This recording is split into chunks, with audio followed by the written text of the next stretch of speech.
यह video recording गोदान उपन्यास की है, जो प्रेमचंद जी का एक प्रसिद्ध उपन्यास है। गोदान प्रेमचंद की सर्वोत्तम कृति है, जिसमें उन्होंने ग्राम और शहर की दो कथाओं का यथारूप और संतुलित मिश्रण प्रस्तुत किया है। गोदान के अंदर हम आपको पूरा गोदान की समरी सुनाएंगे।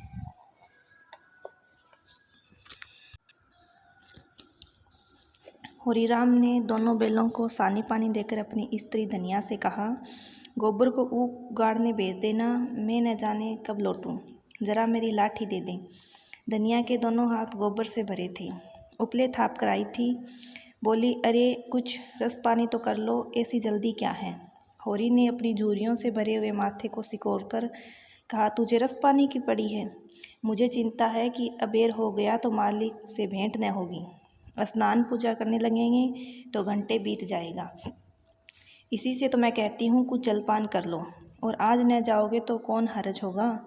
अभी तो परसों गए थे। तू जो बात नहीं समझती उसमें टांग क्यों अड़ाती है भाई। मेरी लाठी दे दे और अपना काम देख। यह इसी मिलते जुलते रहने का प्रसाद है कि अब तक जान बची हुई है, नहीं तो कहीं पता न लगता कि किधर गए। गांव में इतने आदमी तो हैं, किस पर बेदखली नहीं आई, किस पर कुड़की नहीं आई। जब दूसरे के पांव तले अपनी गर्दन दबी हुई है तो उन पाँव को सहलाने में ही कुशल है। धनिया इतनी व्यवहार कुशल न थी। उसका विचार था कि हमने जमींदार के खेत जोते हैं तो वह अपना लगान ही तो लेगा, उसकी खुशामद क्यों करें, उसके तलवे क्यों सहलाएं। यद्यपि अपने विवाहित जीवन के इन 20 वर्षों में उसे अच्छी तरह अनुभव हो गया कि चाहे कितनी ही करत ब्योत करो, कितना ही पेट तन काटो, चाहे एक एक कौड़ी को दांत से पकड़ो, मगर लगान बेबाक होना मुश्किल है। फिर भी वह हार न मानती थी और इस विषय पर स्त्री पुरुष में आए दिन संग्राम छिड़ा रहता था। उसकी 6 संतानों में अब केवल 3 जिंदा हैं। एक लड़का गोबर 16 साल का और 2 लड़कियां सोना और रूपा 12 और 8 साल की। 3 लड़के बचपन में ही मर गए। उनका मन आज भी कहता था अगर उसकी दवा दारू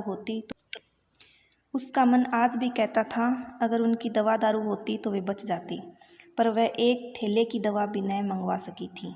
उसकी ही उम्र अभी क्या थी, 36वां ही साल तो था, पर सारे बाल पक गए थे, चेहरे पर झुर्रियाँ पड़ गई थी, सारी देह ढल गई थी। वह सुंदर गेहुए रंग सांवला गया था और आंखों से भी कम सूझने लगा था। पेट की चिंता ही के कारण तो कभी जीवन का सुख न मिला। इस चिरस्थायी जीर्णावस्था ने उसके आत्मसम्मान को उदासीनता का रूप दे दिया था। जिस गृहस्थी में पेट की रोटियां भी न मिले, उसके लिए इतनी खुशामद क्यों।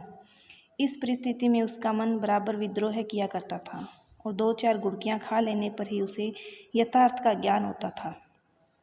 उसने परास्त होकर होरी की लाठी, मिर्जई, जूते, पगड़ी और तंबाकू का बटुआ लाकर सामने पटक दिए। होरी ने उसकी ओर आंखें ततेर कर कहा, क्या ससुराल जाना है जो 500 पोशाक लाई है। ससुराल में भी तो कोई जवान साली सैलज नहीं बैठी जिसे जाकर दिखाऊं। होरी के गहरे सांवले चिपके हुए चेहरे पर मुस्कान की मृदुलता झलक पड़ी। धनिया ने लजाते हुए कहा, ऐसे ही तो बड़े सजीले जवान हो कि साली सैलजे तुम्हें देख कर रीझ जाएगी। होरी ने फटी हुई मिर्जई को बड़ी सावधानी से तह करके खाट पर रखते हुए कहा, तो क्या तू समझती है मैं बूढ़ा हो गया। अभी तो 40 भी नहीं हुए, मर्द 60 पर पाठे होते हैं। जाकर शीशे में मुँह देखो, तुम जैसे मर्द 60 पर पाठे नहीं होते। दूध घी अंजन लगाने तक तो मिलता नहीं, पाठे होंगे। तुम्हारी दशा देख देख कर तो मैं भी सूखी जाती हूँ कि भगवान ये बुढ़ापा कैसे कटेगा, किसके द्वार पर भीख मांगेंगे। होरी की वह क्षणिक मृदुलता यथार्थ की इस आंच में जैसे झुलस गई। लकड़ी संभालता हुआ बोला, 60 तक पहुँचने की नौबत न आने पाएगी धनिया, इससे पहले ही चल देंगे। धनिया ने तिरस्कार किया, अच्छा रहने दो, मत अशुभ मुँह से निकालो, तुमसे कोई अच्छी बात भी कहे तो लगने को कोसने। होरी कंधे पर लाठी रखकर घर से निकला तो धनिया द्वार पर खड़ी उसे देर तक देखती रही। उसके इस निराशा भरे शब्दों ने धनिया को चोट खाए हुए हृदय में अंतक में कंपन सा डाल दिया था। वह जैसे अपने नारीत्व के संपूर्ण तप और व्रत से अपने पति को अभय दान दे रही थी। उसके अंतःकरण से जैसे आशीर्वादों का व्यू सा निकलकर होरी को अपने अंदर छिपाए लेता था। विपन्नता के इस अथाह सागर में सोहाग की वह तृण था जिसे पकड़े हुए वह सागर को पार कर रही थी। इस असंगत शब्दों ने यथार्थ के निकट होने पर भी मानो झटका देकर उसके हाथ से वह तिनके का सहारा छीन लेना चाहा, बल्कि यथार्थ के निकट होने के कारण ही उसमें इतनी वेदना शक्ति आ गई थी। कान्हा कहने से काने को जो दुख होता है वह क्या दो आंखें वाले आदमी को हो सकता है।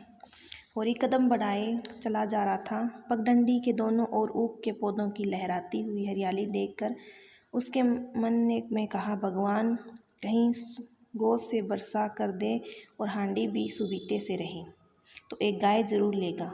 देसी गाय तो न दूध दे न उसके बछवे ही किसी काम के हो। बहुत हुआ तो तेली के कोहलू में चली, नहीं वह पछाई गाय लेगा, उसकी खूब सेवा करेगा, कुछ नहीं तो 4-5 सेर दूध होगा। गोबर दूध के लिए तरस तरस कर रह जाता है। इस उम्र में न खाया पिया तो फिर कब खाएगा। साल भर भी दूध पी ले तो देखने लायक हो जाए। बछवे भी अच्छे बैल निकलेंगे, 200 से कम नहीं गोई न होगी।